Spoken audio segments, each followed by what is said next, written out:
Bonjour et bienvenue dans ce nouveau C'est lundi, que lisez-vous? Alors, comme je vous le disais la dernière fois, j'avais pas beaucoup lu la semaine dernière, j'ai pas beaucoup lu cette semaine encore. Je suis en pause, en vacances, voilà, je suis en vacances livresques. J'ai quand même lu un petit livre, j'ai commencé deux, donc je vais vous les présenter. Donc le livre que j'ai lu cette semaine, la semaine dernière, c'est La Louve de Valmont de Jeanine Lancelot. Voilà. Donc la chronique est déjà sur mon blog, si vous voulez aller voir. Alors c'est une relecture en fait, une relecture. Voilà, donc comme j'étais un peu, comme j'avais plus beaucoup envie de lire, je me suis dit que voilà un livre que je connaissais déjà, que j'aimais bien, ça me ferait du bien. Donc pour l'histoire, c'est donc Shanna, qui est une jeune fille donc qui vit dans la forêt toute seule. Donc ça se passe au Moyen-Âge, dans un pays à peu près indéterminé, mais on se fiche du pays. Donc voilà, elle vit toute seule dans la forêt, elle a été élevée par la sorcière du coin. Donc il n'y a pas de fantastique du tout dans le roman. Quand je dis sorcière, c'est que voilà, c'était juste une femme qui vivait dans la forêt, qui fabriquait des médecines avec des plantes, des choses comme ça, donc voilà. Qui lisait l'avenir avec la lune, voilà. Donc elle a été élevée par cette femme qui est morte il y a quelques temps. Donc là, elle vit toute seule dans la forêt avec ses deux loups. Et un soir, la lune lui envoie un avertissement et elle part sauver quelqu'un. Donc elle sauve un jeune homme qui est en train de se faire attaquer. Elle le ramène dans sa grotte pour le soigner. Et il se trouve que ce jeune homme, Aliban, c'est le seigneur du château d'à côté. Alors vous allez dire ça commence bien. Ça commence pas si bien que ça, parce que lui, c'était pas le fils aîné à ce moment quand il était jeune. Il a accédé c'est un comte, je crois. Donc il a accédé au comté seulement parce que ses frères aînés sont morts après. Mais voilà, il a eu une enfance très très difficile parce que sa mère le détestait, elle le frappait, elle le punissait tout le temps. Il était l'exclu de la famille, parce que dans sa famille tout le monde est brun et un peu, enfin, il est costaud, et lui, il est frêle et blond, voilà. Donc, personne l'aimait. Et donc, quand il est revenu pour prendre donc le comté, il se trouve qu'il est pénible. Non, faut le dire, il est pénible. Il est extrêmement misogyne, et les femmes. Il exerce une tyrannie absolue sur tout le monde, sur tous les gens qui l'entourent. Et donc, forcément, au début, quand Shanna commence à lui raconter que c'est la lune qui l'a prévenu, c'est pour ça qu'elle l'a sauvé, alors que lui, il sait que les gens qui l'ont attaqué, c'était un complot que sa mère avait monté pour essayer de le tuer, il ne la croit pas du tout, donc il est persuadé qu'elle lui ment. Donc, il finit par la ramener, il arrive à la ramener dans son château, donc il est assez guéri, pour pouvoir, son but à lui, c'est d'éloigner des loups, pour pouvoir la faire parler. Donc c'est pas très sympa. Surtout que Shanna, elle a jamais connu d'homme dans sa vie, elle a toujours vécu toute seule dans la forêt. Et voilà, lui il l'aime bien, donc elle commence à tomber plus ou moins amoureuse de lui, parce que quand il est dans la forêt, il est charmant. Et quand il la ramène au château, il commence à l'embrasser, elle est plutôt d'accord, et puis quand il continue, elle est plus d'accord du tout, et il s'arrête pas. Donc ça se passe, voilà, au début, ça se passe pas très bien. Et petit à petit, ça va se passer de mieux en mieux, donc je vous raconte pas la fin de l'histoire, mais bon, ça se passe bien, à la fin ça se passe très bien. Donc voilà, parce que donc elle est voilà, même si elle paraît faible, elle est très forte, et voilà, et elle va finir par l'apprivoiser, on va dire, et voilà, il va changer au cours du livre. Donc voilà, c'est pour ça que j'aimais beaucoup ce livre, parce que c'est une histoire d'amour qui commence très mal et qui finit bien. Et voilà, c'était voir l'évolution des personnages, le changement d'Aliban surtout, de Shanna aussi, parce que du coup elle apprend plein de choses, à vivre au château avec les gens autour, voilà, à sortir un peu de sa solitude. Donc voilà, c'était un roman que j'aime beaucoup, que j'ai relu, ça m'a fait plaisir de le relire. Alors ensuite, j'ai commencé deux autres romans. Alors, j'ai commencé une lecture sur iPad, Le loup des Tillgardes de Marion Zimmer Bradley. Donc c'est un livre qui fait partie de la romance de Ténébreuse. Alors je vous en ai pas encore parlé, mais je vous ferai peut-être une vidéo exprès sur ça. Donc en fait, Marion Zimmer Bradley, elle est connue aussi surtout pour avoir écrit Les Dames du Lac, un cycle sur la légende arthurienne. Mais elle a aussi écrit toute une série de livres, une vingtaine je crois, sur un monde, une planète qui s'appelle Ténébreuse. Donc une planète plutôt moyenâgeuse, on va dire, qui abrite beaucoup de télépathes et de personnes avec des pouvoirs un peu particuliers. Et ce qui est très sympa, c'est que donc elle a écrit une vingtaine de livres qui peuvent se lire complètement indépendamment les uns des autres et qui se passent sur je sais pas, 1000 ans, 2000 ans, enfin sur toute la vie de la civilisation de cette planète.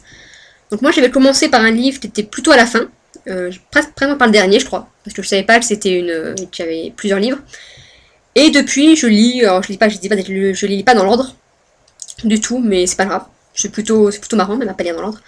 Donc là je vais peut-être une vidéo là-dessus. Juste pour parler du livre, donc alors pour l'instant celui-là c'est peut-être celui que j'ai le moins aimé. Peut-être parce que le personnage principal c'est un personnage masculin. Il y a pratiquement que des personnages masculins, alors que dans tous les autres romans, les personnages principaux ou beaucoup des personnages secondaires sont des femmes.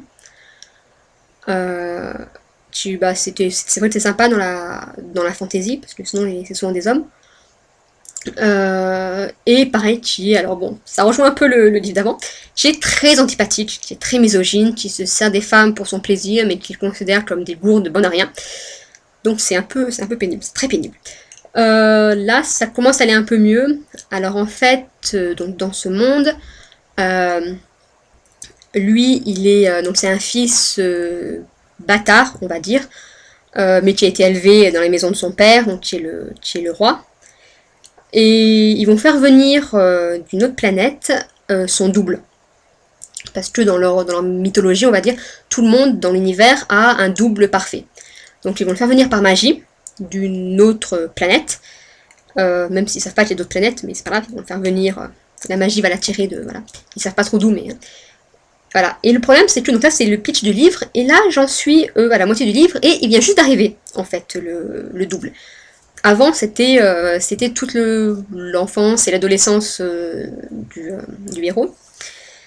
Donc voilà, du coup, après, je ne voyais pas trop où il voulait en venir. Donc là, voilà, là, je pense que ça va aller un peu mieux maintenant qu'il y a le double. Je suppose qu'il voilà, il va falloir que tu lui apprennes à vivre dans ce monde-là, voilà, parce qu'ils veulent s'en servir pour la guerre, puis ils ont besoin que le héros soit à deux endroits en même temps. Donc le plus simple, c'est qu'il soit deux. Donc voilà, mais je vous en parlerai plus longuement, je pense, dans une vidéo que je ferai sur donc, Ténébreuse, le nom de la planète. Donc en commentaire, dites-moi si ça vous intéresse, parce que c'est vraiment une série de fantasy que j'ai beaucoup aimé, qui est très très riche, avec beaucoup de mythologie et un monde très construit, parce que du coup il se construit sur plusieurs milliers d'années. Donc là, je vais peut-être une vidéo sur ça, donc dites-moi si ça vous intéresse. Alors, ensuite, deuxième livre que j'ai commencé, donc que j'ai reçu d'Amazon en milieu de semaine, je crois. Donc c'est The Land of Story, The Wishing Spell de Chris Colfer, excusez-moi, donc en VO, en anglais. Donc apparemment c'est deux enfants, donc j'ai juste commencé, hein, j'ai dû lire 10 pages, je sais pas si vous voyez le marque-page qui est là. Voilà. Donc c'est deux enfants qui vont être propulsés au pays des contes de fées et qui vont vivre plein d'aventures, donc un frère et une sœur que je vais rencontrer. Alors moi j'avais beaucoup aimé la couverture parce que donc vous avez les deux enfants, vous voyez le château, vous voyez donc le haricot de Jacques et le haricot magique. Ici vous avez la tour de réponse. Là, une princesse qui doit être Blanche-Neige. Ici, il y a Cendrillon, la Belle au bois dormant, avec le rouet. Un loup, un crapaud, des elfes, une pantoufle de verre. Voilà. J'aime bien les couvertures où il y a plein de choses à découvrir, en fait. Où il y a plein de petites images. Ah, j'ai pas vu aussi, là, vous avez une maison de pain d'épices. Je suppose. Donc voilà, je pense que ça va être assez sympa. Ça reprend un peu tous les contes de fées. Hein. J'ai beaucoup aimé le premier chapitre. Le premier chapitre, en fait, donc c'est Blanche-Neige, qui, c'est la reine, donc ça se passe après le conte de fées, et elle monte en haut d'un donjon pour aller donc dans la prison, où il est retenu donc sa belle-mère, la méchante reine, je sais pas, moi elle n'est pas morte, mais bon, elle est en prison. Et elle va lui demander en fait pourquoi elle a fait tout ça, pourquoi elle a essayé de la tuer et tout. Et donc à ce moment, la belle-mère lui répond que c'est vrai que Blanche-Neige a une histoire que tout le monde connaît, mais que elle aussi, la belle-mère, elle avait une histoire et que au début elle n'était pas méchante et que c'est son histoire. Elle a une histoire qui s'est pas finie par ils vécurent heureux et ont beaucoup d'enfants et que c'est pour ça que du coup c'est arrivé comme ça. Et je trouve ça très très sympa comme principe d'avoir des méchants qui en fait sont peut-être pas méchants mais sont méchants parce que voilà, parce que eux ils ont eu une histoire et que ça s'est pas bien fini, donc du coup ils sont arrivés à faire ça, mais que voilà, c'est pas forcément le mal incarné, mais que leur histoire eux n'a pas bien fini, c'est ça qui les a obligés, même si voilà, c'est ça qui les a fait devenir méchants. Donc voilà, donc je vous en dirai plus quand je l'aurai lu. Donc bon, c'est écrit assez gros, c'est sympa parce qu'au début des chapitres il y a des petits dessins. Donc voilà, ça a l'air d'être écrit assez simplement. Pour l'instant, l'anglais me pose pas trop de problèmes. C'est bien, ça va me remettre, bon je lis pas mal en VO, mais ça va me remettre un peu dans le bain parce que la semaine dernière j'ai aussi commandé Le Seigneur des Anneaux en VO. Je l'ai pas encore reçu, je vous montrerai quand il arrivera. Normalement c'est une édition assez sympa. Et c'est vrai que j'ai lu les premières pages sur internet en anglais. Et niveau anglais, ça reste d'être quand même assez coton. Mais bon, il n'y a pas de raison, en plus je connais l'histoire par cœur, donc ça devrait aller.